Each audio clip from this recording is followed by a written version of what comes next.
नमस्कार, मी अजय वर्मा आणि आपण सगळे पाहतात राष्ट्रप्रथम न्यूज। सध्या पावसाळ्याच्या जोरदार हजेरी वसई विरारमध्ये पण दिसून येत आहे। पण 1 तासाच्या पावसाळ्यामुळे फुलपाडा, विरार पूर्व, प्रथमेश नगर या परिसरामध्ये रोडची रूपांतरण तलावामध्ये झालेले आहे। त्यानंतर येणाऱ्या जाणाऱ्या रहिवाशांचा हाल होत आहे।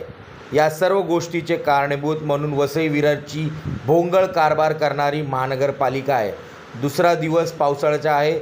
1 तासाच्या पावसाळ्यामुळे एवढा मोठ्या प्रमाणात पाणी साठलेलं आहे आणि वसई विरारची महानगरपालिका आश्वासन दिलेलं आहे का आम्ही 90% नाले सफाईचे काम करण्यात आलेलं आहे।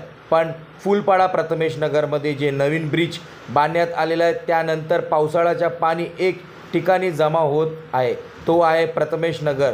त्याचा पहिला कारण आहे वसई विरारचे प्रभाग सीचे इंजिनियर यांच्या अंतर्गत मयूर सातवे यांनी जे रोडचे काम निष्कृष्ट दर्जाचे केले आहे, त्यामुळे लोकांचा रोडची अवस्था गटारामध्ये रूपांतरण झालेलं आहे आणि प्रत्येक ठिकाणी मोठमोठ्या गड्डा दिसून येत आहे। हे सर्व गोष्टीची जानकारी आम्ही स्वतः वसई विरार प्रभाग समिती सीचे इंजिनियर मयूर सातवे यांना दिली। लागोपाठ 1.5 महिन्यापासून आम्ही त्यांना फॉलोअप घेतला, पण तरीसुद्धा त्यांनी एकतर्फा जे इकडेचे मोठे नाव आहे त्यांचे बोलण्याप्रमाणे त्यांच्या हिशोबाने काम केले आणि कुठे ना कुठे आता तरी त्यांचा परिणाम आम जनतेला भोगावे लागत आहे।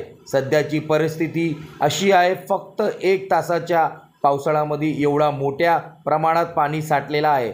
तुम्ही बघू शकता व्हिडिओच्या माध्यमातून आम्ही तरी खरी परिस्थिती दाखवत आहोत। आताही सुद्धा मयूर सातवे यांनी लवकरात लवकर या परिसरात गटाराची व्यवस्था तसेच रोडची व्यवस्था दुरुस्ती नाही केली आणि त्यामुळे होणारा स्थानिक लोकांचा नुकसान आणि घटना या सर्व कारणीचा जबाबदार फक्त आणि फक्त मयूर सातवे असणार। आमच्या न्यूजच्या मार्फत आम्ही नेहमी लोकांची समस्या जनतेसमोर आणणार।